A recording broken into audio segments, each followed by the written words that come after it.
है गाइस, आज हम एक्सप्लेन करने वाले हैं बारबेरियन के आखिरी पार्ट को, जहां एक बहुत बड़ी जंग आपका इंतजार कर रही है, क्योंकि इन बारबेरियंस कबीलों को खत्म करने के लिए रोमन्स की एक बहुत बड़ी फौज आ रही है, जिनका मकसद है इन जंगली बारबेरियन को कुचलकर इनकी सरजमी पर राज करना और इन बारबेरियंस को अपना गुलाम बनाना, क्योंकि रोमन्स पुराने जमाने के अंग्रेज थे। पर बारबेरियंस भी अब अपनी जान की बाजी लगा देंगे, लेकिन इनकी गुलामी नहीं करेंगे। इसीलिए आरी नाम के सरदार ने इन सभी कबीलों को एक कर लिया है। पर रोमन्स को हराने के लिए सिर्फ इतना काफी नहीं होगा, इसीलिए आरी ने अपने दुश्मन मारबोट के आगे झुककर अपनी जगह उसे सभी कबीलों का सरदार बना दिया, क्योंकि मारबोट के पास 70,000 सिपाही हैं। इसके बाद चौथे पार्ट की शुरुआत में हम देखते हैं कि मारबोट के कबीले में आरी का भाई फ्लेवोस भी आ जाता है। तभी आरी का बेटा गायोस अपने चाचा को देखकर बहुत खुश होता है, क्योंकि ये दोनों ही रोमन्स के वफादार हैं। और फिर जल्दी ही फ्लेवोस मारबोट के पास रोमन्स का संदेश लेकर आ जाता है। तभी आरी आकर फ्लेवोस के गले पर तलवार रख देता है, पर मारबोट कहता है कि ये रोमन्स का दूध बनकर आया है, इसीलिए आरी पीछे हट जाता है। और फिर जब ये बाहर आता है तो इसकी बीवी थसनेल्डा बहुत गुस्सा होती है और इससे कहती है कि तुम मारबोट के आगे कैसे झुक सकते हो। वो रोम के साथ दोस्ती करना चाहता है, पर आरी कहता है कि रोम के साथ दोस्ती नहीं की जा सकती, और मारबोट भी ये बात जल्दी ही समझ जाएगा। पर थसनेल्डा कहती है कि और कितनों का खून बहने के बाद वो ये बात समझेगा, क्योंकि वो हम सबका सरदार बनकर रोम के साथ व्यापार करने के ख्वाब देख रहा है। पर रोम की बर्बरता मैंने देखी है, कैसे उन्होंने हमारे लोगों को बेरहमी से मारा और हम सिर्फ लाचारी से देखते रहे।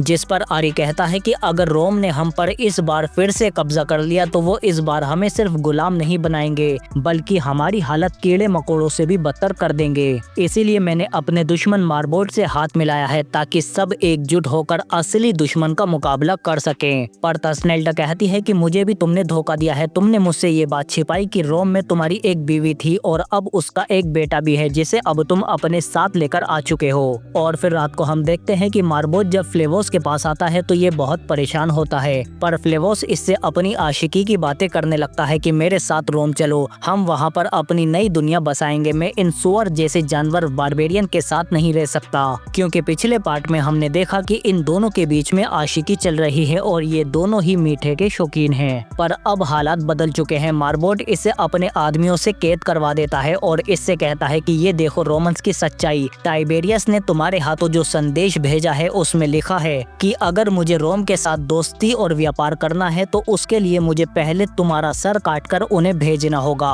और उनका भरोसा जीतने के लिए मैं ऐसा जरूर करूंगा। पर तभी फ्लेवोस इसके सर पर हमला करके इसे बेहोश कर देता है और यहाँ से भाग जाता है, क्योंकि मारबोट से पहले आरी के बेटे गायोस ने आकर इसके हाथ खोल दिए थे। और फिर जब मारबोट को होश आता है तो वो कहता है कि किसी ने गद्दारी की है। और फिर अगली सुबह हम देखते हैं कि फ्लेवोस सीधा जर्मेनिकस के पास आ जाता है और उससे कहता है कि मैंने पूरी जिंदगी रोम की सेवा की और बदले में तुम्हारे पिता टाइबेरियस ने मेरे ही हाथों मेरी मौत का फरमान भिजवाया। जिस पर जर्मेनिकस कहता है कि तुम गद्दार हो अपने भाई की तरह। जिस पर फ्लेवोस कहता है कि मैं रोम के साथ अपनी वफादारी साबित कर सकता हूँ। मुझे पता है कि सभी बारबेरियन कबीले कहाँ पर इकट्ठे होकर पंचायत करने वाले हैं, वहाँ तुम एक ही झटके में हमला करके उन सबको खत्म कर सकते हो, पर इसके बदले में मुझे फिर से रोमन सेना में भर्ती करना होगा। जिस पर जर्मेनिकस कहता है तो ठीक है, ले चलो हमें उन जानवरों के ठिकाने पर। और फिर अगले दिन हम देखते हैं कि आरी और बाकी सारे कबीले पंचायत के लिए अपने खुफिया ठिकाने पर इकट्ठा हो जाते हैं, पर फोकविन कबीले में ही रुकता है। और फिर जल्दी ही रात होते ही ये सभी कबीले आगे की रणनीति बनाने के लिए पंचायत शुरू करते हैं। आरी कहता है कि अब से हम आपस में लड़ने वाले कबीले नहीं रहे, बल्कि हम सब एक होकर ऐसी मजबूत तलवार बन चुके हैं जिसके आगे अब रोम को भी झुकना होगा। पर तभी एक रोमन तीर आकर एक सरदार के आर पार हो जाता है, क्योंकि फ्लेवोस की मदद से जर्मेनिकस ने इन बारबेरियन को चारों तरफ से घेर लिया है और ये रोमन्स इन पर लगातार तीर बरसाने लगते हैं। रोमन्स को ऊंचाई का पूरा फायदा मिल रहा होता है और नीचे होने की वजह से ये सरदार बारबेरियन बच नहीं पा रहे और अपनी जान बचाने के लिए जद्दोजहद कर रहे हैं, क्योंकि इनके ज्यादातर सिपाही कबीले में हैं। तीरों की बौछार में ये सब बुरी तरह से घिर चुके हैं। पर तभी यहाँ पर फोकविन आ जाता है और ये अकेले ही इन सभी रोमन से लड़ने लगता है और इन्हें बुरी तरह मारते हुए नीचे सरदारों को बचाने की पूरी कोशिश करता है, जिसे देखकर जर्मेनिकस कहता है चलो निकलो यहाँ से, हमारा काम हो गया, क्योंकि जर्मेनिकस भी थोड़े से सिपाही ही लेकर आया था। इनके जाने के बाद हम देखते हैं कि यहाँ पर चारों तरफ इन बारबेरियन की लाशें बिछ चुकी हैं और तभी तभी मार्बोट देखता है कि इस हमले में इसकी बीवी भी मारी गई। अब जाके इसे इन रोमन्स के रंग पता चले हैं। और फिर इधर हम देखते हैं कि जर्मेनिकस अपनी छावनी में पहुंचकर अपनी जीत का ऐलान करने लगता है। पर जब ये अपने पिता टाइबेरियस को ये खबर सुनाता है तो उसे बहुत गुस्सा आता है और वो कहता है कि तुम्हारी इस बेवकूफी ने मेरी महीनों की योजना बर्बाद कर दी। तुमने उन पर हमला करके उन्हें एकजुट होने की एक बहुत ही मजबूत वजह दे दी है। मैंने उन्हें व्यापार और दोस्ती के झांसे में फंसाया था ताकि हमारी फौज को यहाँ आने में कुछ वक्त मिल सके, पर अब वो हमारी फौज के आने से पहले ही हमारी छावनी पर हमला कर सकते हैं। और इस गद्दार फ्लेवोस के जिस्म से ये रोमन की वर्दी उतार कर इसे जेल में डालो। ये बस अपनी जान बचाने के लिए हमें गुमराह कर रहा है। तभी छावनी के बाहर मार्बोट आकर टाइबेरियस का नाम चिल्लाने लगता है और फिर जल्दी ही इसे सुनकर टाइबेरियस भी बाहर आ जाता है और मार्बोट से कहता है कि वो हमला मेरी इजाजत के बिना हुआ था। ये सब फ्लेवोस का आइडिया था। मैं अपने बेटे की तरफ से माफी मांगता हूँ। जिस पर मार्बोट कहता है कि ये बात मेरी बीवी को समझा और अपने बेटे को मेरे पास भेज। पर टाइबेरियस कहता है कि मैं ऐसा नहीं कर सकता। मार्बोट कहता है तो अब भूल जा कि हमारे बीच कोई शांति का समझौता हुआ था, क्योंकि शांति की बात अब तभी होगी जब उन दोनों के सर मेरे भालों पर टंगे होंगे। और फिर वापस आने के बाद आरी कहता है कि मार्बोट के 70,000 सिपाहियों को यहाँ आने में 2 दिन लगेंगे। पर मार्बोट इस हालत में अपने पुराने कबीले नहीं जा सकता, इसीलिए आरी इसकी सेना को लाने के लिए थसनेल्डा और फोकविन को भेज देता है, जो जल्दी ही अपने सफर पर निकल जाते हैं। और फिर जब आरी मार्बोट के पास आता है तो मार्बोट कहता है कि जब मेरी सेना आ जाएगी तो हम जब तक चैन से नहीं बैठेंगे जब तक हमारी धरती से एक एक रोमन का नामो निशान नहीं मिट जाता।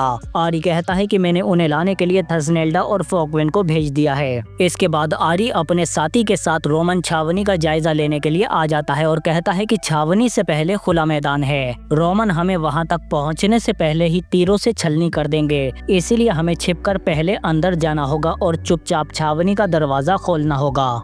इसके बाद रात को हम देखते हैं कि टाइबेरियस का बेटा जर्मेनिकस छावनी के बाहर अय्याशियां करने के लिए आया होता है। तभी आरी अपने साथियों के साथ इस पर धावा बोल देता है, पर यहाँ पर जर्मेनिकस के साथ उसके कुछ रोमन सिपाही भी होते हैं, पर ये उन सबसे लड़ते हुए उन्हें जल्दी ही घेर लेते हैं और उन्हें बुरी तरह से मारते हुए जल्दी ही सबको खत्म कर देते हैं। और उसके बाद ये जर्मेनिकस को भी बंदी बनाकर अपने साथ ले जाते हैं। जबकि इधर रास्ते में फोकविन को गायोस मिल जाता है। थसनेल्डा कहती है कि तुम यहाँ क्या कर रहे हो, जिस पर गायोस कहता है कि मेरे साथ चलो वरना हम सब मरेंगे, तुम्हें कुछ दिखाना है। और इधर पूछताछ के दौरान जर्मेनिकस इन्हें बताता है कि जल्दी ही हमारी बहुत बड़ी फौज आने वाली है, जिसके बाद हम तुम जैसे जानवरों को यहाँ के नक्शे तक से मिटा देंगे। जबकि इधर गायोस इन्हें दिखाता है कि रोमन्स के सैकड़ों जहाज इनकी ओर आ रहे हैं और हर एक पर सैकड़ों सिपाही हैं, अब ये नहीं बच पाएंगे। थसनेल्डा जल्दी ही ये खबर जाकर आरी और बाकी सरदारों को देती है कि सैकड़ों जहाज आ रहे हैं और वो एक दिन में यहाँ पहुँच जाएंगे और मार्बोट की फौज आने में अभी भी 2 से 3 दिन लगेंगे। आरी कहता है कि टाइबेरियस फौज बुलाकर अपनी जड़ें मजबूत करना चाहता है और अभी हमारी तादाद इतनी कम है कि रोमन छावनी पर भी हम हमला नहीं कर सकते, पर फिर भी उनकी फौज आने से पहले आज ही हमें उनकी छावनी पर हमला करना होगा। अगर फौज यहाँ आ गई तो हम में से कोई तलवार तो क्या मशाल उठाने के लिए भी जिंदा नहीं बचेगा।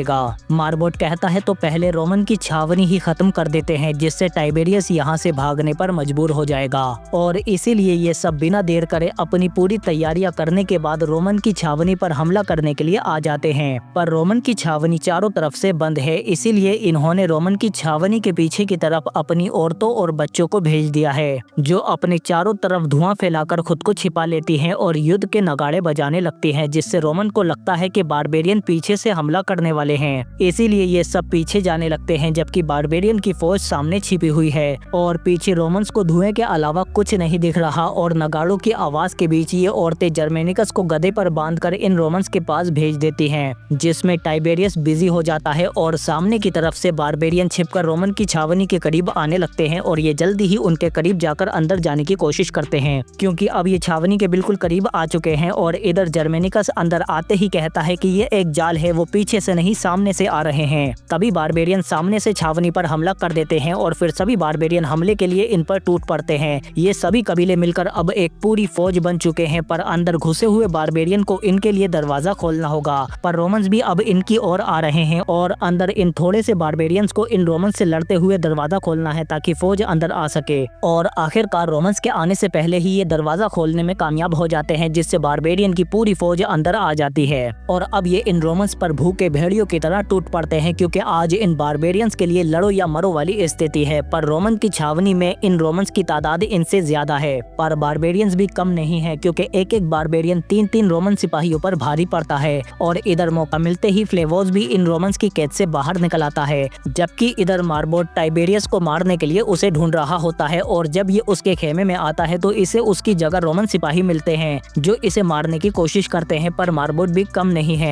लेकिन तभी पीछे से फ्लेवोस इसे बचाने के चक्कर में खुद मारा जाता है और सीधा अपने आशिक की गोद में आकर गिर जाता है और अपना दम तोड़ देता है। जबकि बाहर आरी भी अपनी फौज को लीड करते हुए पूरी होशियारी से लड़ रहा होता है और ये तीनों यहाँ के बेहतरीन रोमन सिपाहियों पर भी भारी पड़ रहे होते हैं और हर रोमन को काटने पर इनकी गुलामी की बेड़ियां भी कटती जा रही हैं। पर इधर जर्मेनिकस भी अपने बदले और गुस्से की आग में इन बारबेरियन को बड़ी ही बेरहमी से काट रहा होता है। तभी फोकविन यहाँ पर आ जाता है, जिसे देखकर जर्मेनिकस भाग जाता है। पर फोकविन जब इसका पीछा करते हुए आता है तो ये लाशों में छिप जाता है और मौका मिलते ही पीछे से फोकविन के तलवार आर पार कर देता है, जिससे फोकविन नीचे गिर जाता है। पर आरी के आते ही जर्मेनिकस यहाँ से भाग जाता है और फोकविन आरी से कहता है कि मैं सबसे ज्यादा नफरत तुमसे करता था, क्योंकि उतना ही प्यार भी था तुमसे, मेरा सफर यहीं तक था। और ऐसे ही फोकविन भी मर जाता है। और इधर जर्मेनिकस जब अपने पिता के पास आता है तो वो कहता है कि सब खत्म हो गया, निकलो यहाँ से, हम बच नहीं पाएंगे। इसीलिए टाइबेरियस अपने बेटे जर्मेनिकस और बाकी सिपाहियों को लेकर यहाँ से भाग जाता है। और इधर थसनेल्डा आकर कहती है कि हम जीत गए, पर ये फोकविन को मरा हुआ देखकर टूट जाती है। और इधर रोमन अपनी जान बचाकर यहाँ से भाग रहे होते हैं और जो रोमन्स की सेना जहाजों से आ रही थी वो भी वापस हो गई, क्योंकि बास का घोंसला ही उजड़ चुका है और बारबेरियन ने इनकी छावनी पर ही कब्जा कर लिया है। और ऐसे में ये रोमन फौज अब इनसे जीत नहीं पाएगी। और इतनी तकलीफों और कुर्बानियों के बाद आखिरकार बारबेरियन नामुमकिन सी दिखने वाली जंग को जीत ही गए। और हमारे लिए बारबेरियन का चौथा पार्ट यहीं पर खत्म हो जाता है। लेकिन आखिर में यहाँ से बाहर दिखाया जाता है कि टाइबेरियस चालाकी से